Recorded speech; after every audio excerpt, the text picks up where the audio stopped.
In this section, we will define training and its purpose, as well as the basic training process.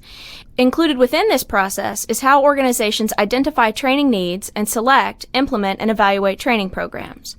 Training is the process of teaching employees the basic skills they need to perform their jobs or for developing additional skills. The firm's training programs must make sense in terms of the company's strategic goals.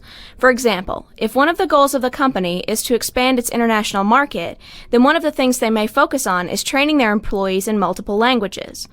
Also, training is part of the larger issue of performance management. This is an integrated, goal-oriented approach to assigning, training, assessing, and rewarding employees' performance. Managers set goals for their employees, and training is one of the ways an organization helps an employee meet those goals. The training process includes these 5 steps. It is important that each step in the process be completed thoroughly because each builds on the other. The more time and effort spent on the previous step, the better the next steps can be. Step 1, Needs Analysis, identifies the training needs of an employee. The 2 main ways of identifying those needs are through a task analysis and a performance analysis. The task analysis is a detailed study of a job to identify the specific skills required, especially for new employees. A task analysis record form can also be used. Here is an example of this form for a printing press operator. The task analyses contain the following information: a task list, when and how often each task is performed, the quantity and quality of performance expected, the working conditions, the skills or knowledge required, and where those can be best learned. The second type of needs analysis is a performance analysis. The goal here is to verify if there is a performance deficiency and to determine whether that deficiency should be corrected through training or through some other means, such as transferring the employee. There are several methods that can be used to identify an employee's training needs, including 360-degree performance reviews, job-related performance data, observations by supervisors or other specialists, and tests of things like job knowledge and skills. When beginning the discussion of what types of training methods to use, there are several tips to keep in mind to make the training more effective. First, the learning needs to be meaningful. Material that is meaningful is usually easier for trainees to understand and remember. For example, it is important at the start of training to provide a bird's-eye view of the material to be presented. It is also valuable to use a variety of familiar examples and to organize the information so it can be presented logically and in meaningful units. Second, it is imperative to design the training to make it easy for the skills being learned to transfer from the training site to the job site. This can be accomplished by maximizing the similarity between the training environment and the work situation, and by providing time for adequate practice. It is also important to provide a heads-up or some preparatory information that lets trainees know what problems or situations may occur on the job. Lastly, it is important to motivate the learner. This is easily done by defining for the learner why the training is important and how it will benefit them. People learn best by doing, so provide as much realistic practice as possible and allow them to learn at their own pace. Trainees also learn best when the trainers immediately reinforce correct responses.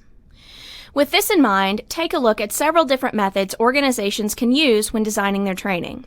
I will not spend time discussing all of them as you can read about them in your text, but understand that each method has advantages and disadvantages. Thus, depending on the situation, each method can be a valuable tool for teaching employees new skills and behaviors. Step 3 is the validation process. By now, the term validity should be a familiar one. We discussed this in great detail during the selection chapter when we talked about how organizations create valid selection measures for hiring new employees.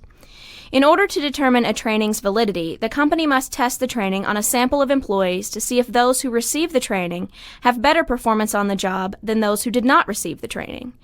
This sampling process should be conducted on multiple groups to make sure the training is valid. Implementation, step 4, is the easiest to do if all previous steps have been done well. Now we simply need to train the employees that need to learn this skill or behavior. It is important to schedule the training at a time when the employee is fresh and that the training is broken down into small segments to lower the chance of fatigue. Step 5, evaluating the training, is the most overlooked step. In many instances, organizations will spend a lot of time and resources on the first 4 steps and then completely forget about what is arguably the most important part of the training process. My point is that it makes no sense for organizations to spend hundreds or even tens of thousands of dollars on designing a training program to not have any proof that the training actually has proven results. There are 4 basic ways to measure training effectiveness. The first is the trainee's reaction to or perception of the training. Did they like it? Did they enjoy it? These reactions are very similar to the types of evaluations you complete at the end of every semester on your teachers. The second way is to measure the trainee's learning. This can be done by testing the individual's knowledge of the material covered. Third is to assess the trainee's behavior. Are they using the skills or behavior they learned in the training in the actual work environment? Lastly, organizations should measure the results or outcomes of the training. In other words, did those who participated in the training actually improve their job performance? This is an example of a time series experiment. Before training, the company measures employee performance several times. In a perfect world, this is what all organizations hope to see as a result of training. Ultimately, what organizations want to see is a significant increase in employee performance, which is illustrated on the right side of the graph. In the end, if organizations can't track this and understand how training is affecting performance, then the training is not as effective as it could be.